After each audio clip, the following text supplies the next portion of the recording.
Hello, welcome to law excellence. Welcome to PAB weekly current affairs.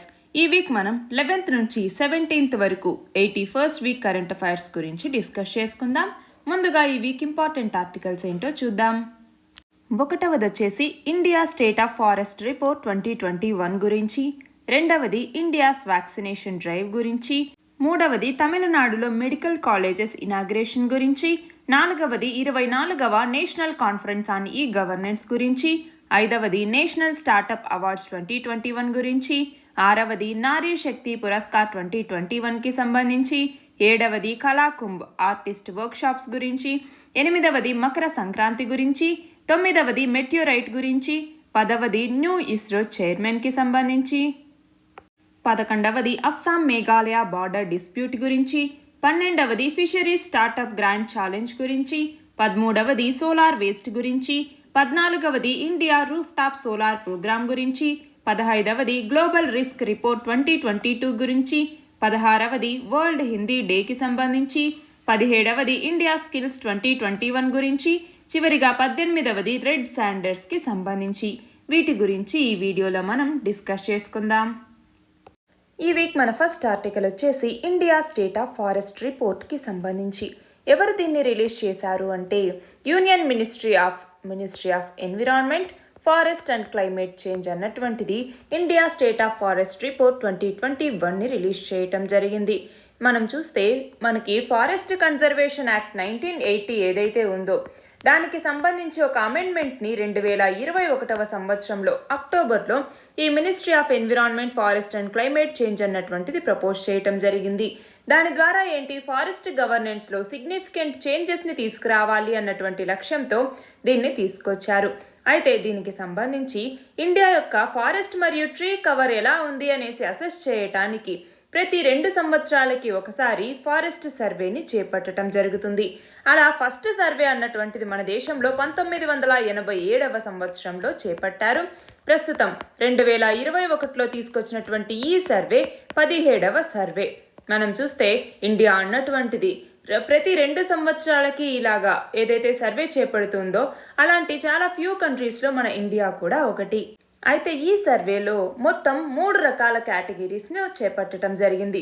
అవి ఏంటి, very dense forest అంటే ఏంటి, canopy density అన్నటువంటిది 70% కన్నా ఎక్కువగా ఉంటే వాటిని వెరీ డెన్స్ ఫారెస్ట్ అనేసి, అలాగే మోడరేట్లీ డెన్స్ ఫారెస్ట్ అంటే 40 నుంచి 70% కానోపీ డెన్సిటీ ఉంటే దాన్ని, అలాగే ఓపెన్ ఫారెస్ట్ అనేసి 10 నుంచి 40% వరకు కానోపీ డెన్సిటీ ఉంటే వాటిని ఓపెన్ ఫారెస్ట్ అనేసి, ఇలా 3 కేటగిరీలో ఫారెస్ట్లని సర్వే చేయటం జరిగింది. అలాగే మనం చూస్తే 10% కన్నా బిలో ఉంటే దాన్ని, అంటే కానోపీ డెన్సిటీ 10% కన్నా తక్కువగా ఉంటే స్క్రబ్స్ ఏవైతే ఉంటాయో వాటిని సర్వే చేశారు, కానీ ఫారెస్ట్గా వాటిని కేటగరైజ్ చేయలేదు.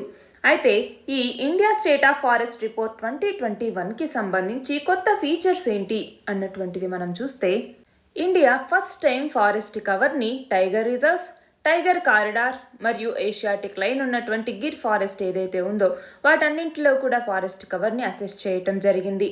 అంతేకాకుండా ఈ ఫారెస్ట్ కవర్ అన్నటువంటిది ఈ టైగర్ కారిడార్స్లో మొత్తం 37.15 స్క్వేర్ కిలోమీటర్స్ పెరిగింది అన్నట్టుగా చెప్పటం జరిగింది. అంతేకాకుండా ఈ ఫారెస్ట్ కవర్ అన్నటువంటిది లాస్ట్ 10 ఇయర్స్లో 20 టైగర్ రిజర్వ్స్లో ఫారెస్ట్ కవర్ ఇంక్రీజ్ అయితే 32 టైగర్ రిజర్వ్స్లో ఫారెస్ట్ కవర్ అన్నటువంటిది డిక్రీజ్ అయింది. మనం చూస్తే బొక్సా టైగర్ రిజర్వ్ వెస్ట్ బెంగాల్లో, అనామలై, అలాగే ఇంద్రావతి రిజర్వ్ ఛత్తీస్గఢ్, వీటన్నింటిలో ఫారెస్ట్ కవర్ అనేది పెరిగింది. అయితే హయ్యెస్ట్ లాస్ ఉన్నటువంటి ఫారెస్ట్ కవర్ ఎక్కడ అంటే కవాల్. ఎక్కడ ఉంది, తెలంగాణలో ఉన్నటువంటి కవాల్ అన్నటువంటి టైగర్ రిజర్వ్, అలాగే భద్రా అన్నటువంటిది కర్ణాటకలో ఉంది, అలాగే వెస్ట్ బెంగాల్లోని సుందర్బన్ రిజర్వ్, వీటిలో ఫారెస్ట్ కవర్ అన్నటువంటిది చాలా తీవ్రంగా తగ్గింది. అలాగే అరుణాచల్ ప్రదేశ్లో ఉన్నటువంటి పక్కే టైగర్ రిజర్వ్ ఏదైతే ఉందో ఇది హయ్యెస్ట్ ఫారెస్ట్ కవర్ని కలిగి ఉంది. దాదాపు 97% ఫారెస్ట్ కవర్ అన్నటువంటిది ఇక్కడ ఉంది. అయితే ప్రస్తుతం ఈ ఇండియా స్టేట్ ఆఫ్ ఫారెస్ట్ రిపోర్ట్లో భాగంగా కీ ఫైండింగ్స్ ఏంటి అంటే, కొన్నింటిలో ఫారెస్ట్ కవర్ అన్నటువంటిది పెరిగింది. మనం చూస్తే పాస్ట్ 2 ఇయర్స్లో మొత్తం 1540 స్క్వేర్ కిలోమీటర్స్ మేర ఫారెస్ట్ కవర్ అన్నటువంటిది పెరిగింది. అయితే ఇండియా ఫారెస్ట్ కవర్ అన్నటువంటిది ప్రస్తుతం 21.71% ఉంది. అంతేకాకుండా ట్రీ కవర్ అన్నటువంటిది 721 స్క్వేర్ కిలోమీటర్స్లో పెరిగింది. అలాగే ఫారెస్ట్లో డిక్రీజ్ అన్నటువంటిది ఉంది.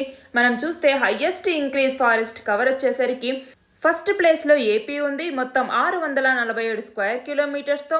రెండవ స్థానంలో 632 స్క్వేర్ కిలోమీటర్స్తో తెలంగాణ అన్నటువంటిది ఉంది. ఇక మూడవ స్థానంలోకి వచ్చేసరికి ఒడిషా 537 స్క్వేర్ కిలోమీటర్స్తో. దాని తర్వాత కర్ణాటక, దాని తర్వాత జార్ఖండ్ ఉన్నాయి.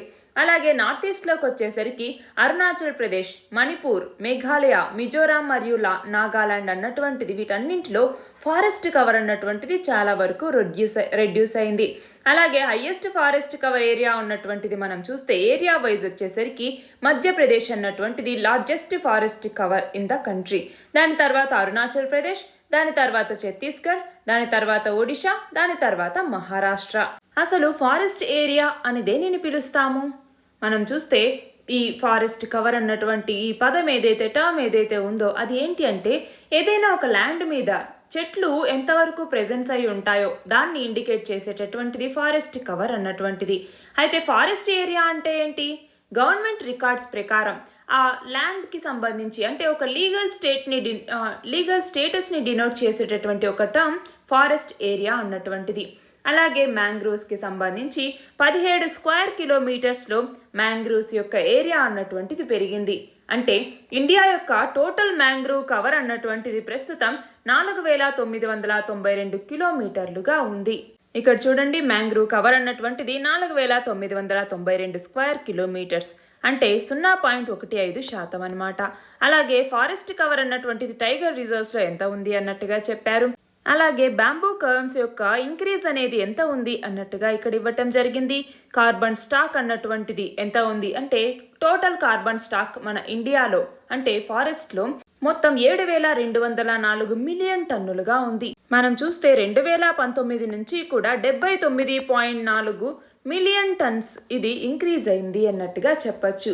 కార్బన్ స్టాక్ అంటే ఏంటి?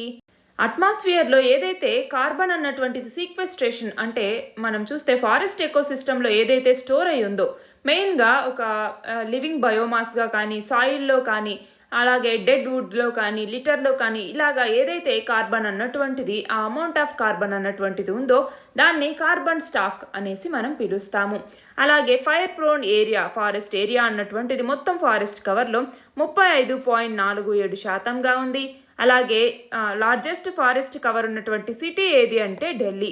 దాని తర్వాత ఏరియా వైజ్ స్టేట్ అన్నటువంటిది ఏదైతే లార్జెస్ట్ ఫారెస్ట్ కవర్ ఉందో అది ఏంటి అంటే మధ్యప్రదేశ్.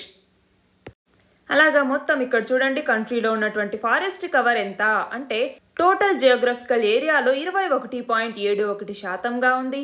అలాగే ట్రీ కవర్ వచ్చేసరికి మొత్తం జాగ్రఫికల్ ఏరియాలో 2.91%గా ఉంది.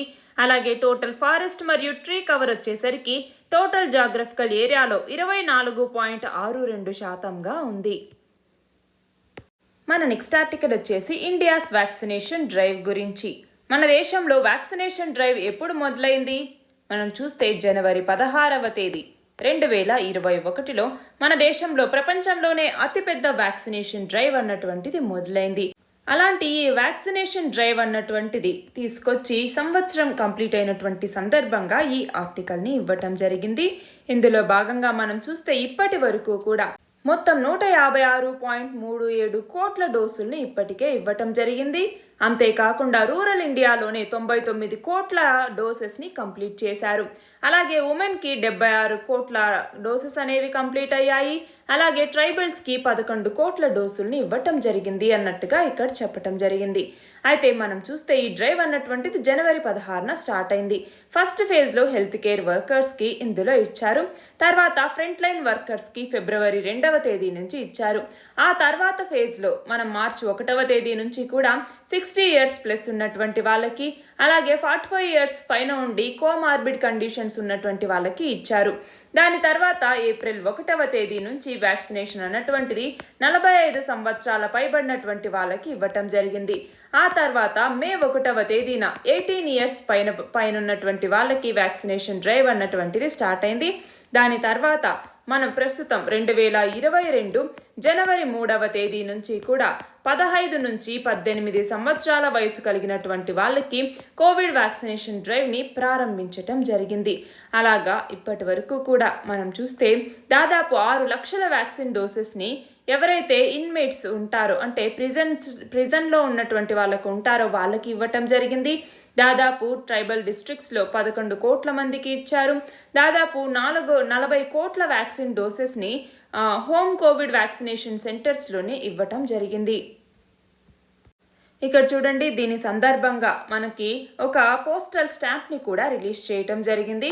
కోవాక్సిన్ ఏదైతే మనకి ఉందో ఆ కోవాక్సిన్కి సంబంధించి ఈ టీకా డోస్ని అడ్మినిస్టర్ చేస్తున్నట్టుగా ఈ ఫోటో అన్నమాట. మన నెక్స్ట్ ఆర్టికల్ వచ్చేసి తమిళనాడులో 11 మెడికల్ కాలేజెస్ ఇనాగ్రేషన్కి సంబంధించి రీసెంట్గా మన ప్రధాని నరేంద్ర మోదీ తమిళనాడులోని 11 మెడికల్ కాలేజెస్ని ఇనాగ్రేట్ చేశారు ఆన్లైన్ ద్వారా. మనం చూస్తే మన దేశంలో డాక్టర్స్ యొక్క షార్టేజ్ అనేటటువంటిది చాలా కాలం నుంచి ఒక ఇష్యూగా మిగిలిపోయింది. అయితే దానికి సంబంధించి ఈ గ్యాప్ ఏదైతే ఉందో దాన్ని అడ్రస్ చేయాలి అన్నటువంటి లక్ష్యంతో సెంట్రల్ గవర్నమెంట్ అన్నటువంటిది మొత్తం 387 మెడికల్ కాలేజెస్ని మన ఇండియాలో తీసుకురావటం జరిగింది. అంటే తీసుకురావాలి అని లక్ష్యంగా పెట్టుకుంది. అయితే లాస్ట్ 7 yearsలోనే ఈ 387 మెడికల్ కాలేజెస్ నెంబరు 596 మెడికల్ కాలేజెస్కి మారింది.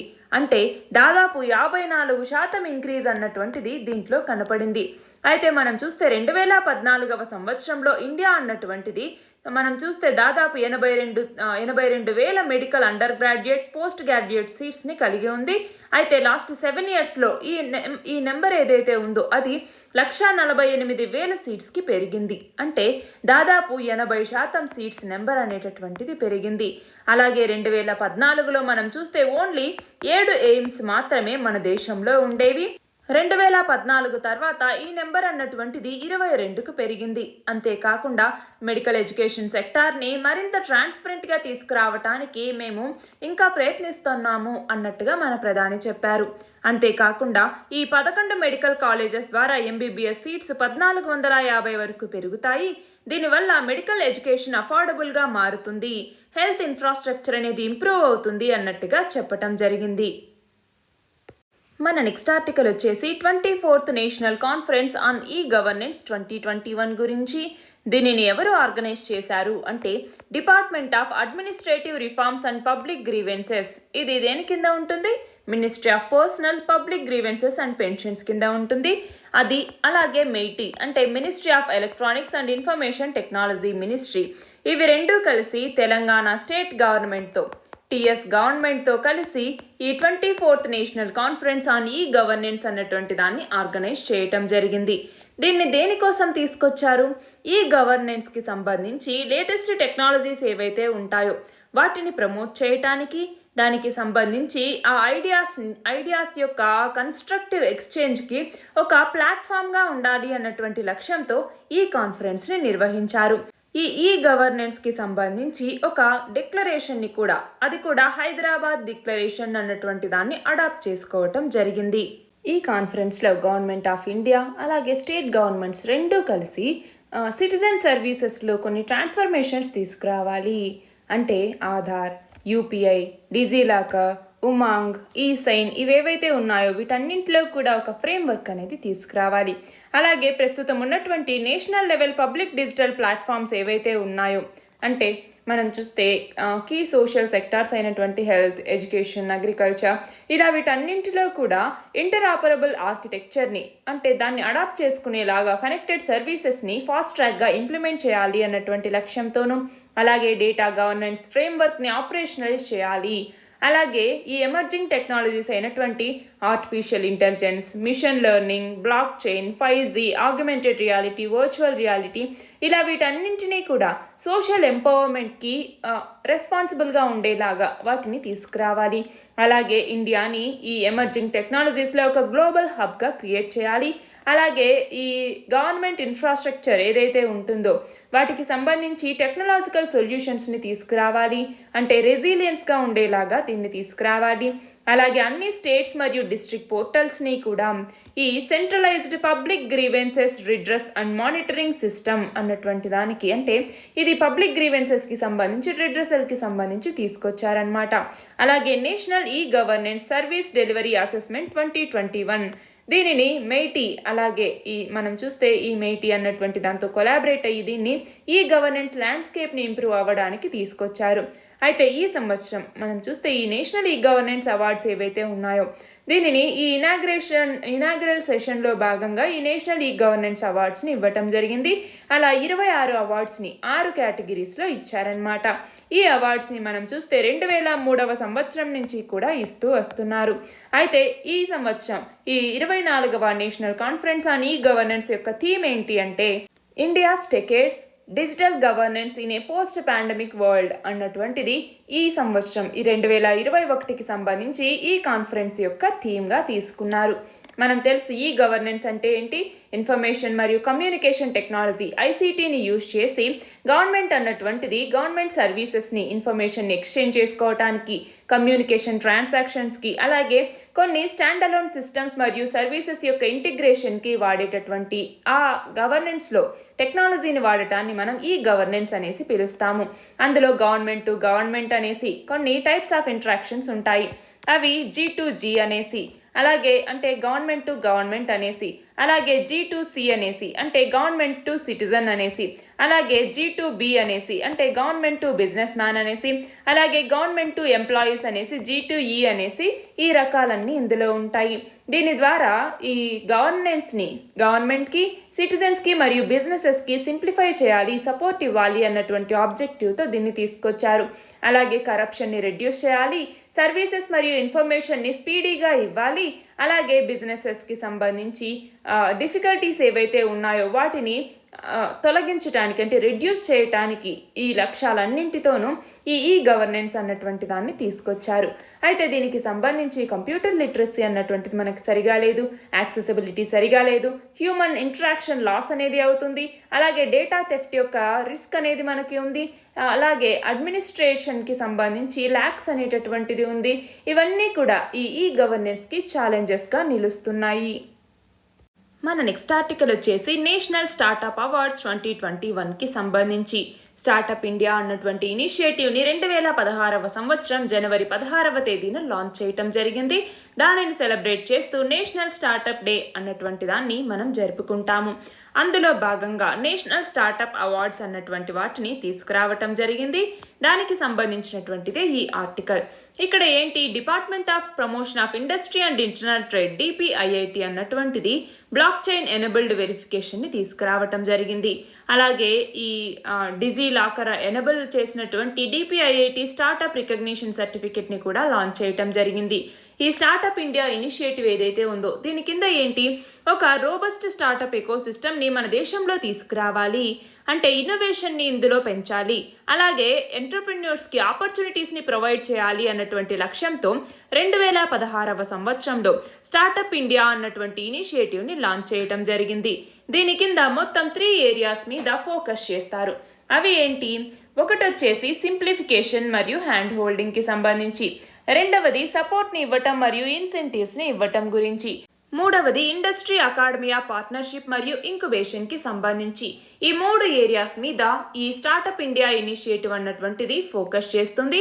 అయితే దీనిని ఎవరు డిజైన్ చేశారు అంటే department of promotion of industry and internal trade లేదా DPIIT అనేసి పిలుస్తాము. ఈ DPIIT అన్నటువంటిది ministry of commerce and industry కింద పనిచేస్తుంది. అయితే దీని యొక్క ఎయిమ్ ఏంటి అంటే ఈ అవుట్ స్టాండింగ్ స్టార్టప్స్ ఏవైతే ఉంటాయో వాటిని రికగ్నైజ్ చేసి వాటికి రివార్డ్స్ ఇవ్వటం ద్వారా మనం ఇన్నోవేటివ్ ప్రోడక్ట్స్ని మరియు సొల్యూషన్స్ని మరింతగా బిల్డప్ చేయడానికి ఇది ఉపయోగపడుతుంది. అంతేకాకుండా ఎంప్లాయ్మెంట్ జనరేషన్, వెల్త్ క్రియేషన్, అలాగే ఒక సోషల్ ఇంపాక్ట్ అన్నటువంటిది కూడా దీని మీద రావటానికి అవకాశం ఉంటుంది అన్నటువంటి లక్ష్యంతో ఈ నేషనల్ స్టార్టప్ అవార్డ్స్ అన్నటువంటి దాన్ని తీసుకురావటం జరిగింది. అయితే 2021కి సంబంధించి ఇక్కడ మనం చూస్తే మొత్తం 15 సెక్టార్లో 49 సబ్ సెక్టార్స్కి సంబంధించి ఈ సెకండ్ ఎడిషన్ అవార్డ్స్ని ఇవ్వటం జరిగింది. COVID-19 పాండమిక్కి సంబంధించి ఎక్సెప్షనల్ స్టార్టప్స్ ఏవైతే ఉంటాయో అంటే ఇండిక్ లాంగ్వేజెస్కి సంబంధించి సొల్యూషన్స్ని తీసుకొచ్చిన స్టార్టప్స్ని రికగ్నైజ్ చేస్తూ ఈ అవార్డ్స్ని ఇవ్వటం జరిగింది. దీని కింద ప్రైజ్ మనీగా మనం చూస్తే 5 లక్షల రూపాయల ప్రైజ్ మనీని ఇస్తారు. అంతేకాకుండా ఇంక్యుబేటర్స్ మరియు యాక్సిలరేటర్స్ 15 లక్షల విన్నింగ్ అమౌంట్ని ఇందులో గెలుచుకోవచ్చు. అయితే మన ఇండియాలో స్టార్టప్స్ యొక్క స్టేటస్ ఎలా ఉంది అని చూస్తే గ్లోబల్గా అన్నింటిలోనూ మనది 3rd largest startup eco system కలిగి ఉంది. అంతేకాకుండా మనకు చూస్తే cloud computing, application program interfaces, అలాగే నేషనల్ పేమెంట్స్ స్టాక్ ఇలాంటివన్నీ కూడా మన దగ్గర ఉన్నాయి. అడిషనల్గా మన దగ్గర యూనికార్న్ స్టార్టప్స్ అనేవి వాటి యొక్క సంఖ్య పెరుగుతూ వస్తోంది. అయితే మనకి సంబంధించి ఇంకా మిగిలినటువంటి ఈ ఇనిషియేటివ్స్ ఏమన్నా ఉన్నాయా అన్నటువంటిది మనం చూస్తే అందులో ఒకటి వచ్చేసరికి ప్రారంభ అన్నటువంటి సమ్మిట్ని మనం చేపట్టడం జరిగింది. దీని కింద స్టార్టప్స్కి ఒక ప్లాట్ఫామ్గా ఇది ఉపయోగపడుతుంది. అలాగే SCO అంటే Shanghai cooperation organisation startup forum అనేటటువంటిది 2020 అక్టోబర్లో లాంచ్ చేయడం జరిగింది. అలాగే startup India seed fund scheme అన్నటువంటి దాన్ని తీసుకొచ్చారు. ఫిషరీ స్టార్టప్ గ్రాండ్ ఛాలెంజ్ని తీసుకొచ్చారు. అలాగే ఈ స్టార్టప్ ఎకో సిస్టమ్కి సపోర్ట్ ఇచ్చేలాగా ఆ స్టేట్స్కి ర్యాంకింగ్స్ని కూడా తీసుకురావటం జరిగింది. ఇవన్నీ కూడా దీనికి సంబంధించినటువంటి ఇనిషియేటివ్స్. మన నెక్స్ట్ ఆర్టికల్ వచ్చేసి నారీ శక్తి పురస్కార్ 2021కి సంబంధించి. నారీ శక్తి పురస్కార్ 2021కి సంబంధించినటువంటి నామినేషన్స్ ఈ నెల 31వ తేదీ వరకు ఓపెన్లో ఉంటాయి. అసలు ఈ నారీ శక్తి పురస్కారాలు అన్నటువంటి వాటిని ఎప్పుడు స్టార్ట్ చేశారు అంటే 1999వ సంవత్సరంలో మన ఇండియాలో ఉన్నటువంటి ఉమెన్ ఎవరైతే ఉంటారో వాళ్ళకి సంబంధించి ఇది ఒక హైయెస్ట్ సివిలియన్ ఆనర్గా చెప్తూ ఉంటాము. President of India international women's day రోజున ఎప్పుడు జరుపుకుంటాము? మార్చి 8వ తేదీన. ఈ ఇంటర్నేషనల్ ఉమెన్స్ డే రోజున ఈ నారీ శక్తి పురస్కారాల్ని ప్రదానం చేయటం జరుగుతుంది. దీని కింద 2 లక్షల రూపాయల క్యాష్ అవార్డ్, అలాగే ఒక సర్టిఫికేట్ని ఇవ్వటం జరుగుతుంది. అలాగే ministry of women and child development అన్నటువంటిది ఈ నేషనల్ లెవెల్ అవార్డ్స్ని అనౌన్స్ చేస్తుంది. ఎవరికి? Individuals, groups, NGOs, non governmental organisations మరియు ఇన్స్టిట్యూషన్స్ లాంటి వాటికి ఈ అవార్డ్ని ఇవ్వటం జరుగుతుంది.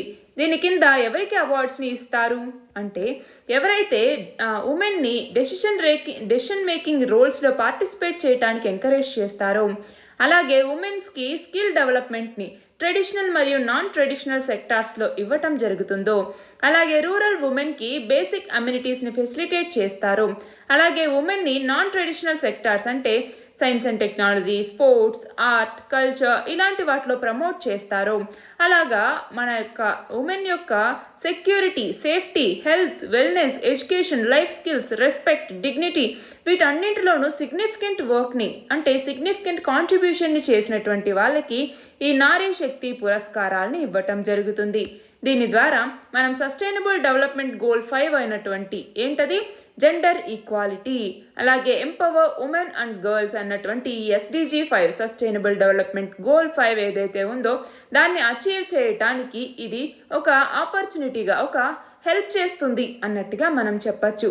అయితే దీని యొక్క ఎలిజిబిలిటీ ఏంటి అంటే ఏ ఇండివిజువల్ అయినా కూడా కనీసం 25 సంవత్సరాల ఏజ్ కలిగి ఉండాలి. అలాగే ఆ రిలవెంట్ ఫీల్డ్లో అట్లీస్ట్ 5 సంవత్సరాల ఎక్స్పీరియన్స్ ఉన్నటువంటి వ్యక్తి దీనికి అప్లై చేసుకోవటానికి ఎలిజిబుల్ అవుతారు. మనం చూస్తే ఇంటర్నేషనల్ ఉమెన్స్ డే అన్నటువంటి దాన్ని మనం గ్లోబల్గా సోషల్, ఎకనామిక్, కల్చరల్ మరియు పొలిటికల్ అచీవ్మెంట్స్ని సెలబ్రేట్ చేస్తూ ఈ గ్లోబల్ డేని మనం జరుపుకుంటాము. ఎప్పుడు జరుపుకుంటాము ఇంటర్నేషనల్ ఉమెన్స్ డేని? 8th మార్చ్ అనమాట. మనం చూస్తే 1911లో క్లారా జెట్కిన్ దీనిని ఈ ఇంటర్నేషనల్ ఉమెన్స్ డేని జరుపుకోవాలి అన్నట్టుగా సెలబ్రేట్ చేసినా కూడా దానికి సంబంధించి 1913వ సంవత్సరంలోనే ఈ రోజుని మార్చి 8కి మార్చడం జరిగింది. అలాగే ఇంటర్నేషనల్ ఉమెన్స్ డేని ఫస్ట్ టైం 1975వ సంవత్సరంలో యునైటెడ్ నేషన్స్ సెలబ్రేట్ చేయటం జరిగింది. ఆ తర్వాత 1977వ సంవత్సరంలో యునైటెడ్ నేషన్స్ జనరల్ అసెంబ్లీ ఈ యునైటెడ్ నేషన్స్ డేకి సంబంధించి ఒక రెజల్యూషన్ని పాస్ చేసింది. ఉమెన్స్ యొక్క రైట్స్ మరియు ఇంటర్నేషనల్ పీస్కి సంబంధించి ఏ రోజైనా కూడా వాళ్ళ యొక్క హిస్టారికల్ మరియు నేషనల్ ట్రెడిషన్స్ని బట్టి సెలబ్రేట్ చేసుకోండి అన్నట్టుగా ఈ యునైటెడ్ నేషన్స్ జనరల్ అసెంబ్లీ ఒక రెజల్యూషన్ని అడాప్ట్ చేసుకోవటం జరిగింది. మన నెక్స్ట్ ఆర్టికల్ వచ్చేసి ఆజాదీ కా అమృత్ మహోత్సవ్ సెలబ్రేషన్స్లో భాగంగా మినిస్ట్రీ ఆఫ్ కల్చర్ అన్నటువంటిది మినిస్ట్రీ ఆఫ్ డిఫెన్స్తో కలిసి కళాకుంభ్ అనేటటువంటి ఆర్టిస్ట్ వర్క్ షాప్స్ని నిర్వహిస్తోంది. అయితే national gallery of modern art NGMA అంటాము. ఈ నేషనల్ గ్యాలరీ ఆఫ్ మోడర్న్ ఆర్ట్కి సంబంధించినటువంటి డైరెక్టర్ జనరల్ అలాగే మిగిలినటువంటి ప్రొఫెసర్స్ ఎవరైతే ఎమినెంట్ యూనివర్సిటీస్ నుంచి ఉంటారో వాళ్ళు ఈ పెయింటింగ్ వర్క్ షాప్స్కి సంబంధించి మెంటర్స్గా పనిచేస్తూ ఉన్నారు. అయితే దీని యొక్క మేజర్ థీమ్ ఏంటి అంటే ఈ ఆర్ట్ వర్క్స్ అన్నటువంటిది మన ఇండియా ఫ్రీడమ్ స్ట్రగుల్కి సంబంధించి ఎవరైతే అన్సంగ్ హీరోస్ ఉంటారో వాళ్ళకి సంబంధించి వాళ్ళని మేజర్ థీమ్గా తీసుకుని ఈ ఆర్ట్ వర్క్ని తీసుకొచ్చారు. అయితే మనం చూస్తే ఏదైతే మన కాన్స్టిట్యూషన్ ఆఫ్ ఇండియాకి సంబంధించి మన ఇల్లస్ట్రేషన్స్ని తీసుకొచ్చినటువంటి నందలాల్ బోస్ ఎవరైతే ఉన్నారో మనం చూస్తే మోడర్న్ ఇండియన్ ఆర్ట్ ఫామ్లో బెంగాల్ స్కూల్ నుంచి లీడింగ్ మాస్టర్స్గా ఈయనని చెప్తూ ఉంటాము. అలాంటి అంటే మనం చూస్తే కాలిగ్రఫీకి సంబంధించి ఎమినెంట్ ఆర్టిస్టుల్లో ఈయన కూడా ఒకరు. అలాంటి నందలాల్ బోస్ ఎవరైతే ఉన్నారో ఆయన యొక్క ఇన్స్పిరేషన్తో ఈ ఆర్టిస్ట్ వర్క్షాప్స్ని తీసుకొస్తూ ఉన్నారు. మనం చూస్తే నేషనల్ ఈ ఏదైతే ఉందో ఈ NGMA national gallery of modern art ఉందో దీనిని 1954 సంవత్సరంలో అప్పటి డాక్టర్ సర్వేపల్లి రాధాకృష్ణన్ మన వైస్ ప్రెసిడెంట్ అన్నమాట అప్పటి ఆయన దీనిని ప్రారంభించటం జరిగింది. NGMA అన్నటువంటిది కల్చరల్ ఎథోస్కి సంబంధించినటువంటి ఒక రిపాజిటరీగా మనకి పనిచేస్తుంది. దీని యొక్క హెడ్ క్వార్టర్స్ న్యూఢిల్లీలో ఉంది. దీనికి సంబంధించినటువంటి నోడల్ మినిస్ట్రీ ఏది అంటే మినిస్ట్రీ ఆఫ్ కల్చర్. అయితే నందలాల్ బోస్ ఈయన బీహార్లో జన్మించారు. ఈయన యొక్క వర్క్ లో పెయింటింగ్స్ ఏవైతే ఇండియన్ మైథాలజీస్, ఉమెన్, విలేజెస్ ఇలాంటి వాటి నుంచి తీసుకుంటూ ఉన్నారు. అయితే ఈయన కళాభావన అంటే కాలేజ్ ఆఫ్ ఆర్ట్స్ అన్నటువంటి దానికి ఎక్కడ రవీంద్రనాథ్ ఠాగూర్ యొక్క ఇంటర్నేషనల్ యూనివర్సిటీ అయినటువంటి శాంతినికేతన్ అన్నటువంటి దానికి ప్రిన్సిపల్గా కూడా పనిచేశారు. అయితే ఈయనకి సంబంధించి మనం చూస్తే కాన్స్టిట్యూషన్ యొక్క ఒరిజినల్ మ్యానుస్క్రిప్ట్ ఏదైతే ఉందో దాన్ని బ్యూటిఫై చేసేటటువంటి అంటే దాన్ని డెకరేట్ చేసేటటువంటి టాస్క్ అన్నటువంటిది ఈయనకి ఇవ్వటం జరిగింది. అలాంటి ఈయనని తలుచుకుంటూ మనం చూస్తే కలకత్తాలో 1966 సంవత్సరంలో ఈయన మరణించారు. మనం చూస్తే ఇండియా యొక్క మోస్ట్ ఇంపార్టెంట్ మోడర్న్ పెయింటింగ్స్లో అతని పెయింటింగ్స్ కూడా ఉంటాయి. అలాంటి ఈయనని తలుచుకుంటూ ఈ ఆర్టిస్ట్ వర్క్ షాప్స్ని నిర్వహించారు. మన నెక్స్ట్ ఆర్టికల్ వచ్చేసి మకర సంక్రాంతికి సంబంధించి దీన్ని మనం హార్వెస్ట్ ఫెస్టివల్గా పిలుస్తూ ఉంటాము. మకర సంక్రాంతి, ఉత్తరాయణ్, భోగి, మాఘ్ బిహు, పొంగల్ ఇలా చాలా పేర్లతో పిలుస్తాము. అసలు మకర సంక్రాంతి అంటే ఏంటి అంటే సూర్యుడు మకర అంటే క్యాప్రికాన్ అనేటటువంటి జోడియాక్ సైన్లోకి ప్రవేశించేటటువంటి ఆ పాత్ని మనం ఆ ఎంట్రీని దాన్ని డినోట్ చేస్తూ మకర సంక్రాంతిని మనం జరుపుకుంటాము. అంటే ఉత్తరాయణ్ అనేటటువంటి ఒక ఆస్పీషియస్ పీరియడ్ అంటే ఏంటి ఉత్తరాయణ్ అంటే ఉత్తరం వైపుగా అంటే నార్త్ వర్డ్ మూమెంట్ చేసేటటువంటి ఆ మూమెంట్ని ఆ సన్ చేసేటటువంటి ఆ మూమెంట్ని మనం ఉత్తరాయణ్ అనేసి పిలుస్తూ ఉంటాము. ఆ ఉత్తరాయణ్ని అఫీషియల్గా సెలబ్రేట్ చేస్తూ గుజరాత్ గవర్నమెంట్ అన్నటువంటిది ఇంటర్నేషనల్ కైట్ ఫెస్టివల్ అన్నటువంటి దాన్ని 1989 నుంచి నిర్వహిస్తూ ఉంది. అయితే ఈ ఫెస్టివల్స్ని మనకి సంబంధించి మన దేశంలో డిఫరెంట్ పార్ట్స్లో డిఫరెంట్ నేమ్స్తో సెలబ్రేట్ చేస్తూ ఉంటారు. మనం చూస్తే నార్త్ ఇండియన్ హిందూస్ మరియు సిఖ్స్ లోహ్రీ అనేసి, సెంట్రల్ ఇండియాలో సుకారత్ అనేసి, అస్సామీస్ హిందూస్ వచ్చేసి బోగాలి బిహు అనేసి, అలాగే తమిళ్ మరియు సౌత్ ఇండియన్ హిందూస్ వచ్చేసి పొంగల్ అనేసి ఇలా చాలా పేర్లతో పిలుస్తూ ఉంటారు. ఇక్కడ చూడండి కాశ్మీర్లోకి వచ్చేసరికి శిశుర్ అనేసి, సెయింక్రాత్ అనేసి, అలాగే హిమాచల్ ప్రదేశ్లో మాగసాచి అనేసి, పంజాబ్లో లోహ్రీ అనేసి, ఉత్తరప్రదేశ్లో కిచేరి, బీహార్ జార్ఖండ్లో మకర సంక్రాంతి లేదా సక్రాత్ అనేసి, అస్సాంలో మాఘ్ బిహు లేదా బోగాలి బిహు అనేసి, వెస్ట్ బెంగాల్లో పౌష్ సంక్రాంతి అనేసి, అలాగే ఒడిశాలో మకర సంక్రాంతి, ఏపీ తెలంగాణలో మకర సంక్రాంతి, తమిళనాడులో థాయ్ పొంగల్, అలాగే కేరళలోకి వచ్చేసరికి మకర విల్లక్కు అనేసి, అలాగే కర్ణాటకలో మకర సంక్రమణ అనేసి, గుజరాత్లో ఉత్తరాయణ్ అనేసి ఈ పేర్లతో ఈ సంక్రాంతి ఫెస్టివల్ని జరుపుకుంటారు. పొంగల్ అనేటటువంటి ఆ పదానికి మీనింగ్ వచ్చేసి ఓవర్ఫ్లో అంటే బాయిలింగ్ ఓవర్ అనేసి మీనింగ్ వస్తుందన్నమాట.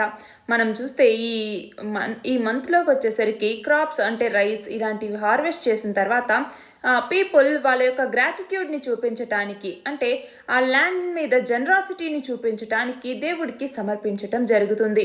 అంతేకాకుండా ట్రెడిషనల్ డిజైన్స్ అయినటువంటి కోలమ్స్ అన్నటువంటి దాన్ని వాళ్ళ యొక్క హోమ్లో రైస్ పౌడర్తో దాన్ని తమిళియన్స్ దీన్ని సెలబ్రేట్ చేస్తూ ఉంటారు. అలాగా వివిధ రకాలుగా వివిధ పేర్లతో మనం ఈ పండుగని పొంగల్ పండుగ లేదంటే మకర సంక్రాంతిని మనం జరుపుకుంటాము. మన నెక్స్ట్ ఆర్టికల్ వచ్చేసి మెటియోరైట్ ALH 84001 గురించి. రీసెంట్గా జర్నల్ సైన్స్లో పబ్లిష్ అయినటువంటి ఒక స్టడీ ప్రకారం చూస్తే ఈ మెటీరియల్ యొక్క సర్ఫేస్కి సంబంధించినటువంటి ఆర్గానిక్ కాంపౌండ్స్ ఎగ్జిస్టెన్స్ మీద ఒక ఎక్స్ప్లెనేషన్ని ఇవ్వటం జరిగింది. మనం చూస్తే 1984వ సంవత్సరంలో ఈ ALH 84001 అన్నటువంటి మెటీరియట్ మార్స్ నుంచి ఎర్త్ మీదకి వచ్చి పడింది అనమాట. అంటే మార్స్ లేదా రెడ్ ప్లానెట్ అంటాము. అందులో లైఫ్ యొక్క ఎగ్జిస్టెన్స్ గురించి అది అన్రెవెల్ చేస్తుంది అన్నట్టుగా మనం ఆలోచించాము. అయితే ఈ మెటీరియట్కి అలన్ హిల్స్ లేదా ALH 84001 అన్నటువంటి పేరుని పెట్టడం జరిగింది. ఎందుకు అంటే వెస్టర్న్ ఐస్ ఫీల్డ్ అయినటువంటి అలన్ హిల్స్ ఇది ఎక్కడ ఉంది? అంటార్కిటికాలో ఉంది. అది US మెటీరైట్ హంటింగ్ ఎక్స్పెడిషన్లో ఇది బయటపడిందనమాట. అందుకోసం అనేసి దానికి అలన్ హిల్స్ 84001 అన్నటువంటి పేరుని పెట్టడం జరిగింది. అయితే ఆ టైంలో అది మోస్ట్ అన్యూజువల్ రాక్గా అది రికగ్నైజ్ అయిందనమాట. అంటే ఇది దేనికి పనికిరాదు అన్నట్టుగా చెప్పారు. మనం చూస్తే ఇది దాదాపు ఒక 6 ఇంచెస్ లాంగ్, అలాగే 4 ఇంచెస్ బై 3 ఇంచెస్ అంటే ఒక లార్జ్ పొటాటో సైజ్లో ఇది కనపడిందనమాట. అయితే 2021లో నాసా యొక్క పర్సివరెన్స్ రోవర్ అన్నటువంటిది ఈ మార్టియన్ రాక్ నుంచి ఒక ఫస్ట్ శాంపిల్ని కలెక్ట్ చేయటం జరిగింది. అయితే మనం చూస్తే ఈ మెటీరియట్ కూడా అలాంటి రెడ్ ప్లానెట్ అంటే మార్స్ నుంచి వచ్చింది అన్నట్టుగా, అంటే కొన్ని గ్యాసెస్కి సంబంధించినటువంటి ట్రేసెస్ ఇందులో ఉన్నాయి. మార్టియన్ అట్మాస్ఫియర్లో ఉన్నట్టుగా దీంట్లో కూడా ఉందన్నమాట. సో దానివల్ల ఏమైంది? ఈ మెటీరైట్ అన్నటువంటిది మార్స్ నుంచే ఎర్త్ మీదకి వచ్చి పడి ఉంటుంది అన్నట్టుగా అంచనా వేశారు. అయితే ఇలాగా మెటీరైట్ని స్టడీ చేయటం వల్ల దానికి ఉండేటటువంటి సిగ్నిఫికెన్స్ ఏంటి అనేసి మనం చూస్తే నాసా అన్నటువంటిది ఒసిరిస్ ఎక్స్ మిషన్ అన్నటువంటి దాన్ని 2018వ సంవత్సరంలో చేపట్టింది. దేనికోసం? ఆస్టరాయిడ్ బెన్ను ఏదైతే ఉందో ఈ ఆస్టరాయిడ్ బెన్నుని రీచ్ అవ్వాలి అన్నటువంటి ఎయిమ్తో 2018వ సంవత్సరంలో నాసా అన్నటువంటిది ఈ ఒసిరిస్ రెక్స్ అన్నటువంటి దీన్ని లాంచ్ చేయటం జరిగింది, ఈ మిషన్ని. అయితే మనం చూస్తే అసలు మెటియోరైట్కి మెటియోరాయిడ్కి ఉన్నటువంటి డిఫరెన్స్ ఏంటి అన్నటువంటిది మనం తెలుసుకోవాలి. మనం చూస్తే అసలు మెటియోరాయిడ్స్ అనేటటువంటిది చూస్తే ఇక్కడ చూడండి, ఇది కామెట్, ఇది ఆస్టరాయిడ్, ఇది మెటియోరాయిడ్, ఇది మెటియోర్, ఇది మెటియోరైట్ అన్నమాట.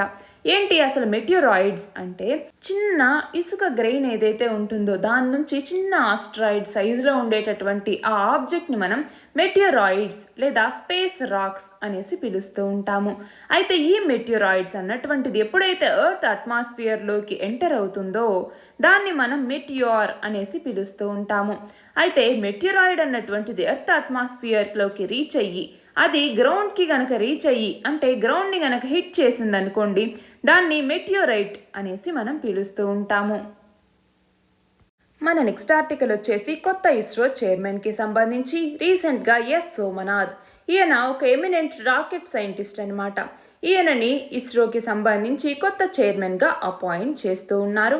అయితే ఈయన మనం చూస్తే పోలార్ శాటిలైట్ లాంచ్ వెహికల్ లేదా PSLV అంటాము. ఈ PSLVకి సంబంధించి దాని యొక్క డెవలప్మెంట్లో ఈయన మేజర్ రోల్ని ప్లే చేశారు. ఇది మాత్రమే కాకుండా GSLV Mark 3కి సంబంధించి కూడా ఈయన దీని యొక్క డెవలప్మెంట్లో చాలా మేజర్ రోల్ని ప్లే చేయటం జరుగుతుంది. ఈయన GSLV Mark 3 ప్రాజెక్ట్లో 2003లో జాయిన్ అయ్యారు. దానికి సంబంధించి ప్రాజెక్ట్ డైరెక్టర్గా 2010 నుంచి 2014 వరకు కూడా పనిచేయటం జరిగింది. దాని తర్వాత GSLVకి సంబంధించినటువంటి క్రయోజెనిక్ స్టేజెస్లో దాని యొక్క డెవలప్మెంట్ మరియు ఇండిజినస్కి సంబంధించి కూడా ఆయన కాంట్రిబ్యూషన్ చాలా ఉంది.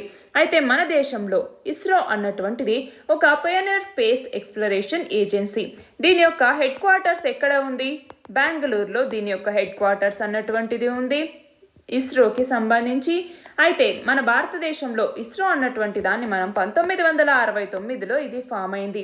దీని కింద ఏంటి? స్పేస్ టెక్నాలజీని నేషనల్ డెవలప్మెంట్కి వాడుకోవాలి, అలాగే ప్లానెటరీ ఎక్స్ప్లోరేషన్ని అలాగే స్పేస్ సైన్స్ రీసెర్చ్ని చేపట్టాలి అన్నటువంటి లక్ష్యంతో దీన్ని తీసుకొచ్చారు. మనం చూస్తే 1962వ సంవత్సరంలోనే ఇంకోస్పార్ అంటే ఏంటి? Indian national committee for space research అన్నటువంటి దాన్ని ఎస్టాబ్లిష్ చేశారు. ఎవరు? ఇండియా యొక్క ఫస్ట్ ప్రైమ్ మినిస్టర్ అయినటువంటి పండిట్ జవహర్లాల్ నెహ్రూ, అలాగే సైంటిస్ట్ విక్రమ్ సారాభాయ్. ఈయనని father of Indian space programme అని కూడా పిలుస్తూ ఉంటాము. అయితే వీళ్ళిద్దరూ కలిసి అప్పుడు 1962వ సంవత్సరంలో ఇంకో స్పార్ని ఎస్టాబ్లిష్ చేశారు. దానిని ఇస్రోగా 1969వ సంవత్సరంలో రీప్లేస్ చేశారనమాట. అయితే ఈ సందర్భంగా మనము ఇస్రోకి సంబంధించి అచీవ్మెంట్స్ ఏంటి అన్నటువంటిది మనం చదువుకోవాలి. మనం చూస్తే 1975వ సంవత్సరంలో 19 ఏప్రిల్ ఈ రోజున సోవియట్ యూనియన్ యొక్క హెల్ప్తో ఇస్రో అన్నటువంటిది ఆర్యభట్ట అన్నటువంటి శాటిలైట్ని ఫస్ట్ ఇండియన్ శాటిలైట్ అన్నట్టుగా చెప్తాము. దీనిని లాంచ్ చేయటం జరిగింది. దాని తర్వాత 1980లో రోహిణి అన్నటువంటిది ఏంటి? మనము ఎస్ఎల్వికి సంబంధించి SLV-3 ఆర్బిట్లో ఇండియన్ మేడ్ లాంచ్ వెహికల్ అనమాట ఈ రోహిణి అన్నటువంటిది. దాని తర్వాత PSLV అన్నటువంటి వాటిని పోలార్ శాటిలైట్ లాంచ్ వెహికల్స్ని తీసుకొచ్చారు. దాని తర్వాత GSLVని డెవలప్ చేయటం జరిగింది. వీటిని మనం చూస్తే ఎర్త్ అబ్జర్వేషన్కి, కమ్యూనికేషన్ శాటిలైట్స్ని లాంచ్ చేయడానికి ఉపయోగిస్తున్నాము. అలాగే ఇండిజినస్ శాటిలైట్ నావిగేషన్ సిస్టమ్స్ అయినటువంటి IRNSS అనేసి, గగన్ అన్నటువంటివి ఇలాంటివన్నీ మనం తీసుకొచ్చాము. IRNSS అంటే Indian regional navigation satellite system అనేసి పిలుస్తాము. అలాగే గగన్ అన్నటువంటిది ఇండియా యొక్క first satellite based global positioning సిస్టమ్గా మనం చెప్తాము. దాని తర్వాత మనము ఇండిజినస్గా క్రయోజెనిక్ ఇంజన్ని డెవలప్ చేయటం జరిగింది. దాని తర్వాత చంద్రయాన్-1 అనేసి, మార్స్ ఆర్బిటార్ మిషన్ మంగళయాన్-1 అనేసి, ఆస్ట్రోసాట్ అన్నటువంటి స్పేస్ అబ్జర్వేటరీని, అలాగే చంద్రయాన్-2ని లాంచ్ చేయటం జరిగింది. ఇవన్నీ కూడా మనకి అచీవ్మెంట్స్గా చెప్తాము. అంతేకాకుండా 2019 ఫిబ్రవరిలో ఒకేసారి 104 శాటిలైట్స్ని ప్రయోగించినటువంటి దేశంగా మన భారతదేశం నిలిచింది. అలాగే 2021కి సంబంధించినటువంటి అచీవ్మెంట్స్ చూస్తే ఒకటి అమెజానియా 1 అన్నటువంటిది PSLV C-51 ద్వారా మనము ఈ new space India limited NSIL అంటాము. ఈ NSIL అన్నటువంటిది ఇస్రోకి సంబంధించినటువంటి ఒక కమర్షియల్ ఆర్మ్ అన్నమాట. దాని ద్వారా జరిగినటువంటి ఫస్ట్ డెడికేషన్ మిషన్ ఈ అమెజానియా 1 అన్నటువంటిది. ఇది ఒక earth observation satellite. National institute for space research అన్నటువంటిది రిమోట్ సెన్సింగ్ డేటాకి సంబంధించి బ్రెజిలియన్ టెరిటరీకి సంబంధించినటువంటి అగ్రికల్చరల్లో ఆ రీజన్ అనాలిసిస్కి సంబంధించి డిఫారెస్టేషన్ ఇలాంటి వాటిని మానిటర్ చేయడానికి ఈ అమెజానియా 1 అన్నటువంటి దాన్ని లాంచ్ చేయించింది. దాని తర్వాత యూనిటీ శాట్ అనేసి మొత్తం 3 శాటిలైట్స్ని తీసుకొచ్చారు, అంటే ప్రయోగించడం జరిగింది. ఆ తర్వాత సతీష్ ధావన్ శాటిలైట్ లేదా SD శాట్ అనేసి పిలుస్తాము. ఈ SD శాట్ అన్నటువంటిది నానో శాటిలైట్ అన్నమాట. దీని ద్వారా రేడియేషన్ లెవెల్స్ లేదా స్పేస్ వెదర్ అనేటటువంటిది ఎలా ఉంది అన్నట్టుగా, అది కూడా లాంగ్ రేంజ్ కమ్యూనికేషన్ టెక్నాలజీస్కి సంబంధించి వీటి గురించి 2021లో వీటిని మనము ప్రయోగించటం జరిగింది. అయితే అప్కమింగ్ మిషన్స్ ఏమేమి ఉన్నాయి అంటే గగన్యాన్ అన్నటువంటిది ఉంది, చంద్రయాన్-3 మిషన్ ఉంది, అలాగే 3 ఎర్త్ అబ్జర్వేషన్ శాటిలైట్స్ని లాంచ్ చేయాల్సి ఉంది. అలాగే శుక్రయాన్ మిషన్, మనం చూస్తే కొత్తగా ఒక స్పేస్ స్టేషన్ని మనం ఓన్గా 2030 నాటికి లాంచ్ చేయాలి అన్నట్టుగా ప్లాన్ చేసుకున్నాము. ఇలాగా మనకి చాలా వరకు అంటే నెక్స్ట్ చేయాల్సినటువంటి ఈ అప్కమింగ్ మిషన్స్ అనేవి ఉన్నాయి. అయితే మనకి సంబంధించి చాలా ఛాలెంజెస్ కూడా ఉన్నాయి. ఏంటి అంటే గ్లోబల్ స్పేస్ ఎకానమీలో మనం కేవలం 2% మాత్రమే కాంట్రిబ్యూషన్ని కలిగి ఉన్నాము, అంటే చాలా తక్కువ కాంట్రిబ్యూషన్ని కలిగి ఉన్నాము. ఎందుకు అంటే మనకి స్పేస్ స్పెసిఫిక్ లాస్ అనేవి సరిగ్గా లేవు. అలాగే ఇస్రో అన్నటువంటిది ఎఫెక్టివ్గా మోనోపలీని ఎంజాయ్ చేస్తూ ఉంది మిగిలినటువంటి స్పేస్ రిలేటెడ్ యాక్టివిటీస్లో చూసుకుంటే. అలాగే కొన్ని ఇంటర్నేషనల్ ట్రీటీస్కి సంబంధించి, అలాగే ఒక డొమెస్టిక్ స్పేస్ లా అనేటటువంటిది మనకి లేకపోవటం, ఇవన్నీ కూడా మనకి ఛాలెంజెస్గా ఉన్నాయి.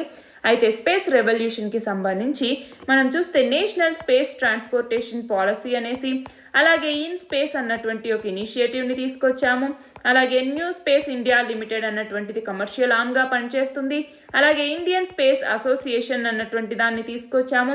ఇవన్నీ కూడా స్పేస్ రెవల్యూషన్ వైపుగా మనం తీసుకున్నటువంటి, అంటే భారతదేశం తీసుకొచ్చినటువంటి మేజర్ స్టెప్స్గా మనం చెప్పచ్చు. మన నెక్స్ట్ ఆర్టికల్ వచ్చేసి అస్సాం మేఘాలయ బార్డర్ డిస్ప్యూట్కి సంబంధించి. మనం చూస్తే జనవరి 21వ తేదీని మేఘాలయ యొక్క 50th స్టేట్హుడ్ డేగా సెలబ్రేట్ చేసుకోవటం జరుగుతుంది. ఆ రోజున మన హోమ్ మినిస్టర్ ఈ డిస్ప్యూట్ ఏదైతే అస్సాం మేఘాలయ బౌండరీకి సంబంధించి 6 ఏరియాస్ మధ్య డిస్ప్యూట్ ఉందో దానికి సంబంధించి ఆ డిస్ప్యూట్ని ఎండ్ చేసేలాగా ఒక ఫైనల్ అగ్రిమెంట్ని తీసుకురావాలి అన్నట్టుగా ఆలోచిస్తూ ఉన్నారు. మనం చూస్తే అస్సాంకి మరియు మేఘాలయకి ఈ రెండింటికి మధ్య 885 కిలోమీటర్ల బార్డర్ అనేది కలిగి ఉంది. మనం చూస్తే రెండు బార్డర్స్ మధ్య ఇప్పటికే 12 చోట్ల డిస్ప్యూట్స్ అనేవి ఉన్నాయి. అయితే అస్సాం మేఘాలయ బార్డర్ డిస్ప్యూట్లో మనం చూస్తే తారాబరి, అప్పర్ తారాబరి అనేసి, అలాగే గజాంగ్ రిజర్వ్ ఫారెస్ట్కి సంబంధించి హహిమ్, అలాగే బోర్దాఊర్, బక్లాపరా ఇలాంటి చాలా చోట్ల దాదాపు 12 చోట్ల బార్డర్ డిస్ప్యూట్స్ అనేవి ఉన్నాయి. అయితే మేఘాలయ అన్నటువంటిది అస్సాం నుంచే దీన్ని కూడా సపరేట్ చేయటం జరిగింది. మనం చూస్తే 1971వ సంవత్సరంలో అస్సాం రీఆర్గనైజేషన్ యాక్ట్ అన్నటువంటి పేరు మీద మేఘాలయ అన్నటువంటి దాన్ని ఏర్పాటు చేశారు. అయితే రెండు దేశాల మధ్య కొన్ని కంటెన్షన్స్ అనేవి ఉన్నాయి. అవి ఏంటి అంటే లాంగ్పీ అన్నటువంటి ఒక డిస్ట్రిక్ట్ అనేటటువంటిది ఉందన్నమాట. వెస్ట్ గారో హిల్స్లో ఇది ఉంది. అస్సాంలోని కామ్రూప్ డిస్ట్రిక్ట్కి ఇది బార్డర్గా ఉంది. అయితే ఈ డిస్ట్రిక్ట్ని మేఘాలయలో పార్ట్గా చేశారనమాట. పోస్ట్ ఇండిపెండెన్స్ తర్వాత మేఘాలయని గారో హిల్స్లో భాగంగా దీన్ని మార్చడం జరిగింది. కానీ అస్సాం ఏమంటుంది, ఇది అస్సాంలో ఉన్నటువంటి మికిర్ హిల్స్లో భాగము కాబట్టి ఇది మాది అన్నట్టుగా చెప్తుంది. అలాగా మనం చూస్తే రెండు రాష్ట్రాల మధ్య కూడా చాలా డిస్ప్యూట్స్ ఉన్నాయి. అయితే ఈ డిస్ప్యూట్స్ని రిజాల్వ్ చేయటం కోసం అస్సాం మరియు మేఘాలయ రెండూ కూడా బార్డర్ డిస్ప్యూట్ సెటిల్మెంట్ కమిటీస్ని ఏర్పాటు చేయటం జరిగింది. అంతేకాకుండా ఈ బార్డర్ డిస్ప్యూట్స్ని రిజల్యూట్ చేయడానికి 2 రీజనల్ కమిటీస్ని కూడా సెటప్ చేసింది. అయితే ఇవన్నీ historical facts, ethnicity, administrative convenience, mood మరియు సెంటిమెంట్స్ మీద వాటన్నింటి మీద బేస్ అయి ఉంటాయి. కాబట్టి మనం చూస్తే ఈ ఫస్ట్ ఫేజ్లో 6 సైట్స్ని కన్సిడరేషన్లోకి తీసుకున్నారు. అలాగే కొన్ని డిస్ప్యూటెడ్ ఏరియాస్ ఏవైతే ఉన్నాయో వాటిని అటు అస్సాం సైడ్ ఇటు మేఘాలయ సైడ్కి మార్చడం జరిగింది. అయినా కూడా ఇప్పటి వరకు కూడా వీటికి సంబంధించి సరైనటువంటి ఒక ఒప్పందం అనేది రెండు రాష్ట్రాల మధ్య జరగలేదు. మనం చూస్తే బెలగావి బార్డర్ డిస్ప్యూట్ అన్నటువంటిది కర్ణాటకకి మరియు మహారాష్ట్రకి ఉంది. ఒడిశాకి బార్డర్ డిస్ప్యూట్స్ ఉంది. అలాగే అస్సాం బార్డర్ అన్నటువంటిది మిజోరాంతోని కొన్ని బార్డర్ డిస్ప్యూట్స్ ఉన్నాయి. అరుణాచల్ ప్రదేశ్కి నాగాలాండ్కి మధ్య బార్డర్ డిస్ప్యూట్ ఇప్పటికీ కూడా సుప్రీంకోర్టులో పెండింగ్లో ఉంది. అలాగా చాలా రాష్ట్రాల మధ్య మన దేశంలో బార్డర్ డిస్ప్యూట్స్ అనేవి ఉంటూ వస్తున్నాయి. మన నెక్స్ట్ ఆర్టికల్ వచ్చేసి ఫిషరీస్ స్టార్టప్ గ్రాండ్ ఛాలెంజ్కి సంబంధించింది. రీసెంట్గా డిపార్ట్మెంట్ ఆఫ్ ఫిషరీస్ ఇది దేని కింద పనిచేస్తుంది, మినిస్ట్రీ ఆఫ్ ఫిషరీస్ కింద పనిచేస్తుంది. Ministry of fisheries animal husbandry and dairying కింద పనిచేస్తుంది. ఇది స్టార్టప్ ఇండియా ఏదైతే ఉందో దీంతో అసోసియేట్ అయ్యి స్టార్టప్ ఇండియా అన్నటువంటిది ministry of commerce and industry తీసుకొచ్చిందనమాట. దీని కింద ఇది పనిచేస్తుంది. అవి రెండూ కలిసి ఫిషరీస్ స్టార్టప్స్ గ్రాండ్ ఛాలెంజ్ అన్నటువంటి దాన్ని ఇనాగ్రేట్ చేయటం జరిగింది. దీని ద్వారా ఏంటి, స్టార్టప్స్కి అంటే with in the country startups ఏవైతే ఉన్నాయో ఫిషరీస్ మరియు ఆక్వాకల్చర్ సెక్టార్లో అలాంటి వాటిలో ఒక ఇన్నోవేటివ్ సొల్యూషన్స్ని తీసుకురావాలి, వాటికి సంబంధించి ఈ స్టార్టప్స్కి ఒక ప్లాట్ఫామ్గా పనిచేయాలి అన్నటువంటి లక్ష్యంతో ఈ ఫిషరీస్ స్టార్టప్ గ్రాండ్ ఛాలెంజ్ అన్నటువంటి దాన్ని తీసుకొచ్చారు. దీనికి సంబంధించి ఫిషరీస్ వాల్యూ చైన్లో అంటే ఆక్వాకల్చర్ ప్రొడక్టివిటీని ప్రస్తుతం ఉన్నటువంటి కరెంట్ నేషనల్ యావరేజ్ నుంచి పర్ హెక్టార్కి సంబంధించి వాటిని పెంచాలి. అలాగే ఎక్స్పోర్ట్ ఎర్నింగ్స్ని డబల్ చేయాలి. పోస్ట్ హార్వెస్ట్ లాసెస్ని 25% నుంచి 10% తగ్గించాలి అన్నటువంటి లక్ష్యంతో ఈ సొల్యూషన్స్ని తీసుకురావాలి అన్నట్టుగా ఈ ఫిషరీస్ స్టార్టప్ గ్రాండ్ ఛాలెంజ్ని తీసుకొచ్చారు. అంతేకాకుండా మన దేశంలో ఈ సెక్టార్లో స్టార్టప్ కల్చర్ని మరింతగా ఫాస్టర్గా పెంచాలి. అలాగే వీటికి సంబంధించి ఎంటర్‌ప్రెన్యూరియల్ మోడల్లో ఒక స్ట్రాంగ్ ఫౌండేషన్ని తీసుకురావాలి అన్నటువంటి లక్ష్యంతో ఈ ఛాలెంజ్ని తీసుకొచ్చారు. మనం చూస్తే దీనికి రిలేటెడ్ ఇనిషియేటివ్స్ ఇంకా మన భారతదేశం ఏం తీసుకొచ్చింది అన్నటువంటిది కూడా మనం నోట్ చేసి పెట్టుకోవాలి. ఏమేమి తీసుకొచ్చింది, ఒకటి fisheries and aquaculture infrastructure development ఫండ్ని తీసుకురావటం జరిగింది. అలాగే ఇంకా ప్రధానమంత్రి మత్స్య సంపద యోజన అన్నటువంటి దాన్ని తీసుకొచ్చారు.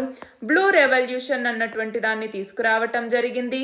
ఇంకా ఏం తీసుకొచ్చారు, కిసాన్ క్రెడిట్ కార్డ్స్ ఏవైతే ఉన్నాయో వాటిని ఫిషరీస్ మరియు ఫిష్ ఫార్మర్స్కి కూడా ఎక్స్టెండ్ చేయటం జరిగింది.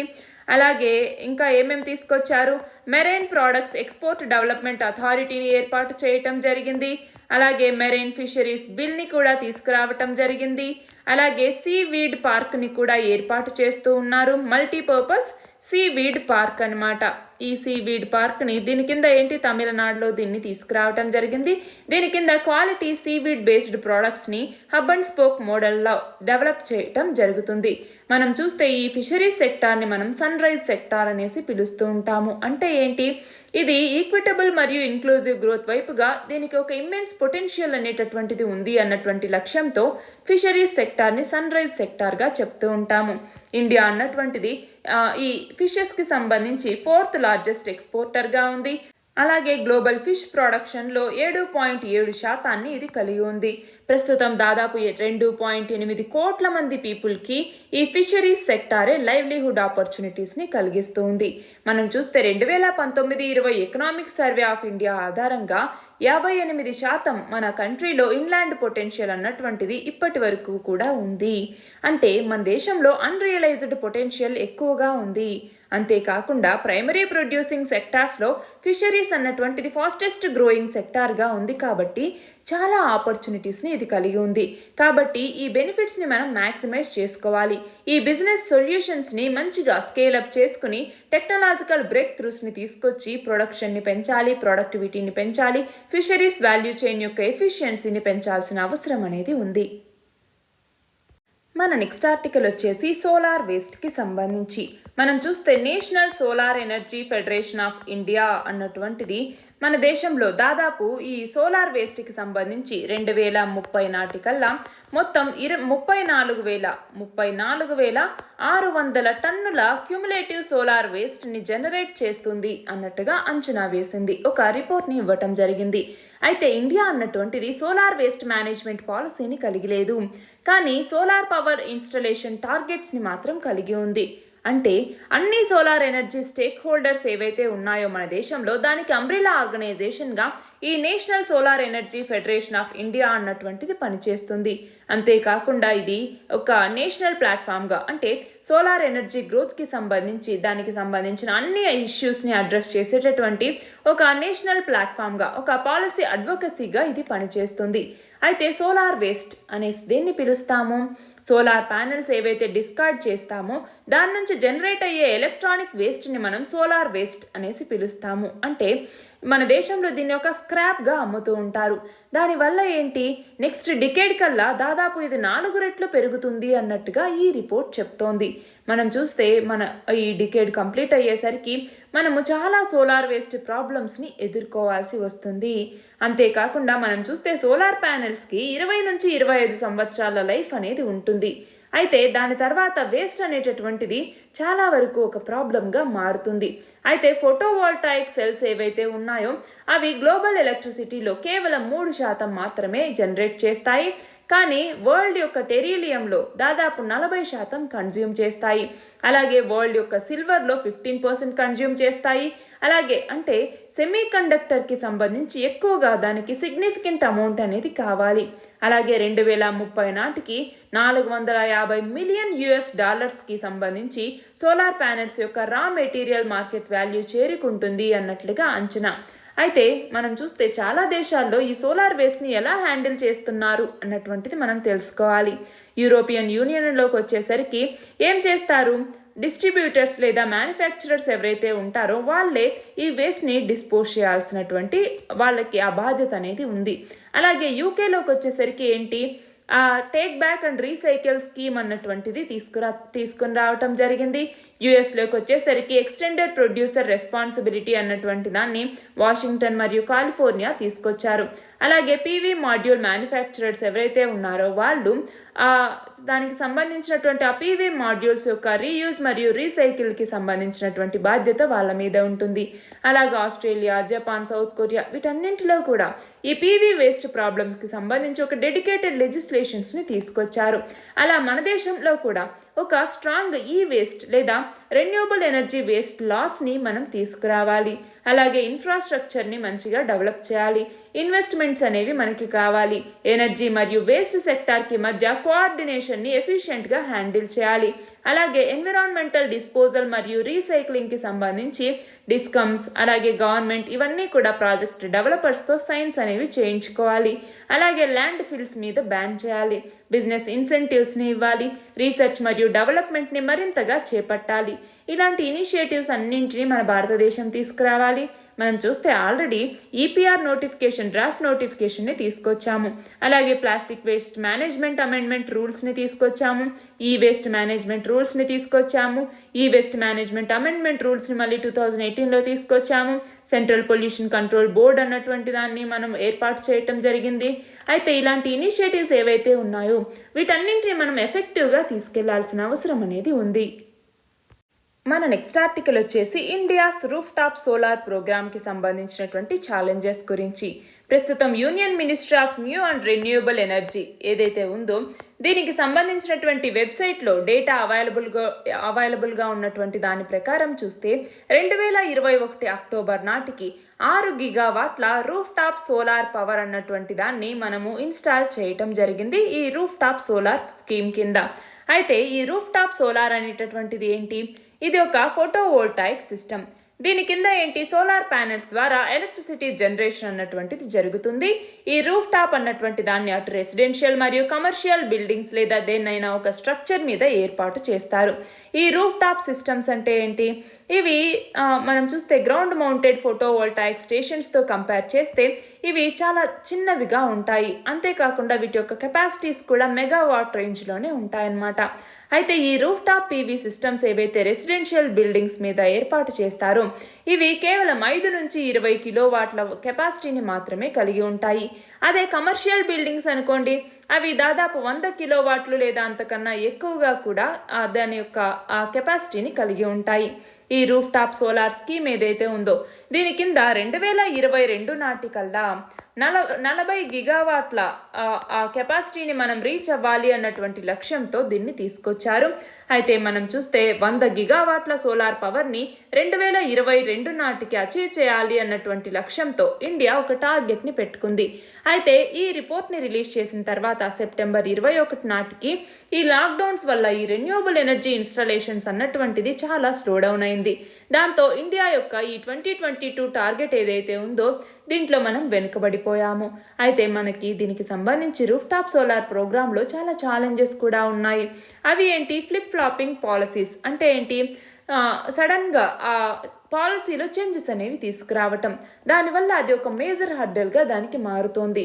అంతేకాకుండా జిఎస్టీ కౌన్సిల్ అన్నటువంటిది రీసెంట్గా ఈ సోలార్ సిస్టమ్కి సంబంధించి 5% నుంచి 12% చాలా కాంపోనెంట్స్కి ట్యాక్స్ అన్నటువంటిది పెంచింది. అంతేకాకుండా ఆర్టీఎస్ క్యాపిటల్ కాస్ట్ని కూడా 4 నుంచి 5% పెంచటం జరిగింది. అలాగే రెగ్యులేటరీ ఫ్రేమ్వర్క్లో కూడా కొన్ని ప్రాబ్లమ్స్ అనేవి ఉన్నాయి. అలాగే గ్రాస్ మార్కెటింగ్కి నెట్ మార్కెటింగ్కి సంబంధించి కొన్ని రూల్స్ అనేవి ఇన్కన్సిస్టెంట్స్గా మారిపోయాయి. అది కూడా ఒక ప్రాబ్లంగా మారింది. అలాగే ఫినాన్సెస్ అనేవి సరిగ్గా లేవు. వీటన్నింటికీ కూడా ఇవన్నీ కూడా ఈ రూఫ్ టాప్ సోలార్ ప్రోగ్రామ్కి హర్డిల్స్గా మారాయి. అయితే సోలార్ ఎనర్జీని ప్రమోట్ చేయటం కోసం మన భారతదేశం ఏమేమి ఇనిషియేటివ్స్ తీసుకొచ్చింది అన్నటువంటిది మనం చదువుకోవాలి. ఏమేమి ఇనిషియేటివ్స్ని తీసుకొచ్చింది? ఒకటి వచ్చేసరికి పిఎం కుసుమ్ అన్నటువంటి దాన్ని తీసుకొచ్చారు. అవునా? ప్రధానమంత్రి కిసాన్ ఊర్జా సురక్ష ఏవం ఉత్తమ్ మహాభియాన్ అన్నటువంటి దాన్ని. ఇది మాత్రమే కాకుండా ultra mega renewable energy power parks అన్నటువంటి స్కీమ్ని తీసుకురావటం జరిగింది. అలాగే ఇంకా ఏం తీసుకొచ్చారు? National wind solar hybrid policy అన్నటువంటి దాన్ని తీసుకొచ్చారు. అటల్ జ్యోతి యోజన అన్నటువంటి దాన్ని, అజయ్ అన్నటువంటి దాన్ని తీసుకురావటం జరిగింది. అలాగే ఇంటర్నేషనల్ సోలార్ అలయన్స్ అన్నటువంటి దాన్ని తీసుకొచ్చారు. రీసెంట్గా మన భారతదేశం 1 సన్ 1 వరల్డ్ 1 గ్రిడ్ అన్నటువంటి ఒక ఫ్రేమ్వర్క్ని తీసుకురావటం జరిగింది. ఇంకా ఏం తీసుకొచ్చారు? నేషనల్ సోలార్ మిషన్ అనేసి, అలాగే సూర్యమిత్ర అనేటటువంటి ఒక స్కిల్ డెవలప్మెంట్ ప్రోగ్రామ్ని తీసుకురావటం జరిగింది. ఇవన్నీ కూడా మన దేశంలో సోలార్ ఎనర్జీ కెపాసిటీని పెంచడానికి మన ప్రభుత్వం తీసుకొచ్చినటువంటి ఇనిషియేటివ్స్. మన నెక్స్ట్ ఆర్టికల్ వచ్చేసి గ్లోబల్ రిస్క్ రిపోర్ట్ 2022కి సంబంధించి. ఇది యాన్యువల్ రిపోర్ట్. ఎవరు రిలీజ్ చేస్తారు? వరల్డ్ ఎకనామిక్ ఫోరం అన్నటువంటిది దీన్ని రిలీజ్ చేయటం జరుగుతుంది. ఇది గ్లోబల్ రిస్క్ పర్సెప్షన్స్, అది కూడా రిస్క్ ఎక్స్పోర్ట్స్, అలాగే వరల్డ్ లీడర్స్ ఎవరైతే ఉంటారో బిజినెస్, గవర్నమెంట్, సివిల్ సొసైటీ అలాంటి వాళ్ళ దగ్గర నుంచి గ్లోబల్ రిస్క్ పర్సెప్షన్స్ని ఇది ట్రాక్ చేయటం జరుగుతుంది. దీని కింద 5 కేటగిరీస్లో ఆ రిస్క్ని ఎగ్జామిన్ చేస్తుంది. అవి ఏంటి? 1 వచ్చేసరికి ఎకనామిక్, 2 వచ్చేసరికి ఎన్విరాన్మెంటల్, 3 వచ్చేసరికి జియో పొలిటికల్, 4 వచ్చేసరికి సొసైటల్, 5 వచ్చేసరికి టెక్నాలజికల్. ఈ 5 కేటగిరీస్లో రిస్క్ ఎలా ఉంది అనేసి ఎగ్జామైన్ చేయటం జరుగుతుంది. అలాగా దీని యొక్క సివియారిటీని బట్టి టాప్ 10 గ్లోబల్ రిస్క్లు ఏమేమి ఉన్నాయి నెక్స్ట్ 10 ఇయర్స్లో అనేది మనం చూస్తే, 1 క్లైమేట్ యాక్షన్ ఫెయిల్యూర్ అన్నటువంటిది ఫస్ట్ రిస్క్, 2వది వచ్చేసి extreme weather, 3 biodiversity loss, 4 social cohesion erosion, 5 livelihood crisis, 6 infectious diseases, 7 human environmental damage, 8 natural resource crisis, 9 debt crisis, 10వది జియో ఎకనామిక్ కన్ఫ్రంటేషన్. ఇవన్నీ కూడా రాబోయే 10 సంవత్సరాల్లో గ్లోబల్ రిస్క్లుగా ఉన్నాయి అన్నట్టుగా చెప్పారనమాట. అందులో ఇక్కడ చూడండి, ఈ డెట్ క్రైసిస్ అన్నది ఎకనామిక్కి సంబంధించి, ఎన్విరాన్మెంట్కి సంబంధించి ఏమేమి ఉన్నాయి?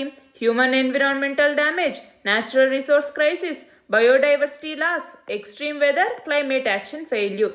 ఇంకా జియో పొలిటికల్కి సంబంధించి ఏమున్నాయి? జియో ఎకనామిక్ కన్ఫ్రంటేషన్ అన్నటువంటిది. అలాగే సొసైటల్కి సంబంధించి ఏమున్నాయి? Social cohesion erosion, livelihood crisis, infectious diseases. అయితే టెక్నాలజికల్కి సంబంధించి టాప్ 10 గ్లోబల్ రిస్క్ అనేటటువంటిది లేదు. అయితే కోవిడ్-19 ఇంపాక్ట్ అన్నటువంటిది చాలా ఎక్కువగా ఉంది. అటు సోషల్ క్వశ్చన్ ఎరోజన్ కానీ, లైవ్లీహుడ్ క్రైసిస్ కానీ, మెంటల్ హెల్త్ డిటేరియేషన్ కానీ, ఇవి మనం చూస్తే దీనికి సంబంధించి వరల్డ్ నెక్స్ట్ 2 ఇయర్స్లో ఎదుర్కొంటున్నటువంటి వన్ ఆఫ్ ద 5 రిస్క్లో ఈ 3 కూడా ఉన్నాయి. అలాగే గ్లోబల్ ఎకనామిక్ అవుట్లుక్ ఏదైతే ఉందో దీనికి సంబంధించి మోస్ట్ సీరియస్ ఛాలెంజ్ ఏది అంటే ఎకనామిక్ స్టాగ్నేషన్ అన్నటువంటిది. అలాగే ఎన్విరాన్మెంటల్ రిస్క్ ఉంది, ఇంటర్నేషనల్ రిస్క్స్ ఉన్నాయి, అలాగే జియో పొలిటికల్, టెక్నాలజికల్ రిస్క్స్ అనేవి ఉన్నాయి. మనం చూస్తే వరల్డ్ ఎకనామిక్ ఫోరం దీనిని స్విస్ నాన్ ప్రాఫిట్ ఫౌండేషన్గా 1971వ సంవత్సరంలో ఎస్టాబ్లిష్ చేశారు. దీని యొక్క హెడ్ క్వార్టర్స్ ఎక్కడ ఉంది? జెనీవా. ఎందుకంటే ఇందాకే చెప్పుకున్నాం, స్విస్ నాన్ ప్రాఫిట్ ఫౌండేషన్ స్విట్జర్లాండ్లోని జెనీవాలో దీని యొక్క హెడ్ క్వార్టర్స్ అనేటటువంటిది ఉంది. దీనిని స్విస్ అథారిటీస్ రికగ్నైజ్ చేశారు. ఎలాగా? పబ్లిక్ ప్రైవేట్ కోఆపరేషన్కి సంబంధించి ఒక ఇంటర్నేషనల్ ఇన్స్టిట్యూషన్గా దీన్ని రికగ్నైజ్ చేయటం జరిగింది. అయితే ఈ వరల్డ్ ఎకనామిక్ ఫోరం రిలీజ్ చేసేటటువంటి రిపోర్ట్స్ ఏవైతే ఉన్నాయో ఆ రిపోర్ట్స్ని మనం గుర్తుపెట్టుకోవాలి. ఏమేమి రిపోర్ట్స్ ఇస్తుంది? ఎనర్జీ ట్రాన్సిషన్ ఇండెక్స్ అనేసి, అలాగే గ్లోబల్ కాంపిటేటివ్నెస్ రిపోర్ట్ అనేసి, అలాగే గ్లోబల్ ఐటీ రిపోర్ట్ అనేసి, ఇంకా ఏమిస్తుంది? గ్లోబల్ జెండర్ గ్యాప్ రిపోర్ట్ అనేసి, ఇంకా గ్లోబల్ రిస్క్ రిపోర్ట్ అనేసి ఇప్పుడు ఇచ్చినటువంటిది, అలాగే global travel and tourism report అనేసి ఈ రిపోర్ట్స్ని వరల్డ్ ఎకనామిక్ ఫోరం అన్నటువంటిది పబ్లిష్ చేస్తుంది. మన నెక్స్ట్ ఆర్టికల్ వచ్చేసి వరల్డ్ హిందీ డేకి సంబంధించి. ఎప్పుడు జరుపుకుంటాము? జనవరి 10వ తేదీని వరల్డ్ హిందీ డేగా సెలబ్రేట్ చేసుకుంటాము. దీని ద్వారా ఏంటి? అరౌండ్ ద వరల్డ్ హిందీ లాంగ్వేజ్ని ప్రమోట్ చేయాలి అన్నటువంటి లక్ష్యంతో ప్రతి సంవత్సరం జనవరి 10వ తేదీన వరల్డ్ హిందీ డేని సెలబ్రేట్ చేస్తాము. అయితే ఈ సంవత్సరం 2022కి సంబంధించి ఈ వరల్డ్ హిందీ డే ఒక అకేషన్కి సంబంధించి యునెస్కోస్ వరల్డ్ హెరిటేజ్ సెంటర్ అన్నటువంటిది ఇండియా యొక్క వరల్డ్ హెరిటేజ్ సైట్స్ని ఈ యునెస్కో యొక్క వరల్డ్ హెరిటేజ్ సెంటర్ వెబ్సైట్లో హిందీలో కూడా ఆ డిస్క్రిప్షన్ని మేము పబ్లిష్ చేస్తాము అన్నట్టుగా అగ్రీ చేయటం జరిగింది. ఈ వరల్డ్ హెరిటేజ్ సెంటర్ అన్నటువంటి దాన్ని 1992 సంవత్సరంలో వరల్డ్ హెరిటేజెస్కి సంబంధించి అన్ని మ్యాటర్స్ని కోఆర్డినేట్ చేయటానికి దీన్ని ఎస్టాబ్లిష్ చేశారు. అయితే మనం చూస్తే ఈ వరల్డ్ హిందీ డే ఏదైతే ఉందో దీన్ని మొదటిసారిగా 2006వ సంవత్సరంలో సెలబ్రేట్ చేయటం జరిగింది. మనం చూస్తే ఫస్ట్ వరల్డ్ హిందీ కాన్ఫరెన్స్ అన్నటువంటిది నాగ్పూర్ అన్నటువంటి ఆ ప్రదేశంలో 1975వ సంవత్సరంలో జనవరి 10వ తేదీన జరిగిందనమాట. అంటే నేషనల్ హిందీ డే అన్నటువంటిది వేరండి. నేషనల్ హిందీ డే అన్నటువంటిది డిఫరెంట్, ఈ వరల్డ్ హిందీ డే అన్నటువంటిది డిఫరెంట్. ఈ వరల్డ్ హిందీ కాన్ఫరెన్స్ అన్నటువంటిది నాగ్పూర్లో 1975వ సంవత్సరంలో జరిగిందనమాట. ఆ డేని కమామరేట్ చేస్తూ 2006వ సంవత్సరంలో ఫస్ట్ టైం వరల్డ్ హిందీ డేని సెలబ్రేట్ చేశారు. వరల్డ్ హిందీ సెక్రటేరియట్ అన్నటువంటి దీనికి సంబంధించినటువంటి సెక్రటేరియట్ ఎక్కడ ఉంది సెక్రటేరియట్ దీనికి సంబంధించి? 2018వ సంవత్సరంలో మారిషస్లో ఈ సెక్రటేరియట్ని ఇనాగ్రేట్ చేయటం జరిగింది. అయితే నేషనల్ హిందీ డే, హిందీ అన్నటువంటి దాన్ని దేవనగిరి స్క్రిప్ట్లో రాయటం జరుగుతుంది. మనం చూస్తే ఈ అఫీషియల్ లాంగ్వేజెస్ ఏవైతే మనకి 22 అఫీషియల్ లాంగ్వేజెస్ ఉన్నాయో అందులో ఇది కూడా ఒకటి. 1949వ సంవత్సరం సెప్టెంబర్ 14వ తేదీన దీనిని అఫీషియల్ లాంగ్వేజ్గా గుర్తించటం జరిగింది. దానికోసమే మనము నేషనల్ హిందీ డే లేదా హిందీ దివస్ని ప్రతి సంవత్సరం సెప్టెంబర్ 14వ తేదీన మనం జరుపుకుంటాము. హిందీ అన్నటువంటిది 8th షెడ్యూల్ లాంగ్వేజ్లో ఒకటిగా ఉంది. అయితే ఆర్టికల్ 351 అన్నటువంటిది దీనికి సంబంధించింది. ఏం చెప్తుంది ఇది? ఈ హిందీ లాంగ్వేజ్ యొక్క డెవలప్మెంట్కి సంబంధించినటువంటి డైరెక్టివ్స్ గురించి చెప్తుంది. అయితే మన గవర్నమెంట్ అన్నటువంటిది ఈ హిందీ లాంగ్వేజ్ని ప్రమోట్ చేయడానికి ఏమేమి ఇనిషియేటివ్స్ తీసుకొచ్చింది అంటే సెంట్రల్ హిందీ డైరెక్టరేట్ అన్నటువంటి దాన్ని 1960లో ఎస్టాబ్లిష్ చేయటం జరిగింది. Central Hindi directorate. అలాగే Indian council for cultural relations అన్నటువంటి దాన్ని ఎస్టాబ్లిష్ చేశారు. దాని ద్వారా హిందీ చైర్స్ని వేరియస్ ఫారిన్ యూనివర్సిటీస్ మరియు ఇన్స్టిట్యూషన్స్లో ఎస్టాబ్లిష్ చేశారు. అలాగే learn Indian languages through artificial intelligence లేదా లీలా అన్నటువంటి దాన్ని తీసుకురావటం జరిగింది. లీలా రాజ్ భాష అన్నటువంటి దాన్ని తీసుకొచ్చారు. ఇది సెల్ఫ్ ట్యూటరింగ్ అప్లికేషన్ అన్నమాట హిందీ నేర్చుకోవటానికి సంబంధించి. అలాగే ఈ సరల్ హిందీ వ్యాఖ్య కోష్ అన్నటువంటి ఒక మొబైల్ యాప్ని కూడా తీసుకురావటం జరిగింది. అలాగే రాజ్ భాషా గౌరవ్ పురస్కార్ అనేసి, రాజ్ భాషా కీర్తి పురస్కార్ అనేసి ఈ హిందీలో ఎవరైతే సిగ్నిఫికెంట్ కాంట్రిబ్యూషన్స్ ఇచ్చి ఉంటారో వాళ్ళని రికగ్నైజ్ చేయటానికి ఈ రాజ్ భాషా గౌరవ్ పురస్కార్, రాజ్ భాషా కీర్తి పురస్కార్ని ఇవ్వటం జరుగుతుంది. మన నెక్స్ట్ ఆర్టికల్ వచ్చేసి ఇండియా స్కిల్స్ 2021కి సంబంధించి. ఇది మన దేశపు బిగ్గెస్ట్ స్కిల్ కాంపిటీషన్. ఇప్పటి వరకు కన్క్లూడ్ చేసినటువంటి అన్నింటిలో ఇది బిగ్గెస్ట్ స్కిల్ కాంపిటీషన్గా చెప్పచ్చు. దీని కింద ఏంటి మనం చూస్తే యంగ్ పీపుల్ ఎవరైతే నేషనల్ మరియు ఇంటర్నేషనల్ లెవెల్స్లో వాళ్ళ యొక్క టాలెంట్ని షోకేస్ చేసుకోవటానికి ఇది ఒక ప్లాట్ఫామ్గా ఉపయోగపడుతుంది. ఇండియా స్కిల్స్ కాంపిటీషన్ అన్నటువంటి దాన్ని ప్రతి 2 సంవత్సరాలకి ఒకసారి స్టేట్ గవర్నమెంట్స్ మరియు ఇండస్ట్రీకి సపోర్ట్గా దీన్ని తీసుకొస్తారు. దీని ద్వారా ఏంటి గ్రాస్ రూట్ లెవెల్లో నుంచి అంటే ఒక ఇంపాక్ట్ని క్రియేట్ చేయగలిగినటువంటి పొటెన్షియల్ని తీసుకురావటానికి ఇది ఒక ప్లాట్ఫామ్గా ఉపయోగపడుతుంది. ఇందులో మొత్తం 30 స్టేట్స్ మరియు యూనియన్ టెరిటరీస్ ఇందులో పార్టిసిపేట్ చేయటం జరుగుతుంది. 2021కి సంబంధించి స్కిల్ ఏరియాస్ ఏంటి? బ్యూటీ థెరపీ, సైబర్ సెక్యూరిటీ, ఫ్లోరిస్ట్రీ, అలాగే robot system integration, cloud computing, water technology, painting, decorating, health, social care ఇలాంటి చాలా వాటిని తీసుకొచ్చారు. అయితే దీనికి సంబంధించి నోడల్ ఏజెన్సీ ఏది అంటే నేషనల్ స్కిల్ డెవలప్మెంట్ కార్పొరేషన్. ఇది దేని కింద పనిచేస్తుంది? Ministry of skill development and entrepreneurship కింద ఇది పనిచేస్తుంది. అయితే దీనికి సంబంధించి ఒడిషా అన్నటువంటిది ఇందులో మనం చూస్తే 2021కి సంబంధించి ఇందులో ఒడిషా అన్నటువంటిది టాప్లో ఉంది. దాని తర్వాత మహారాష్ట్ర, దాని తర్వాత కేరళ. అసలు మన దేశంలో అసలు స్కిల్ డెవలప్మెంట్ అన్నటువంటి దాని యొక్క నీడ్ ఏంటి అనేది మనం తెలుసుకుంటే ఒకటి అన్స్కిల్డ్ లేబర్ ఫోర్స్ మన దగ్గర చాలా ఎక్కువగా ఉన్నారు. అలాగే అన్ఎంప్లాయ్మెంట్ అనేటటువంటిది పెరుగుతూ ఉంది.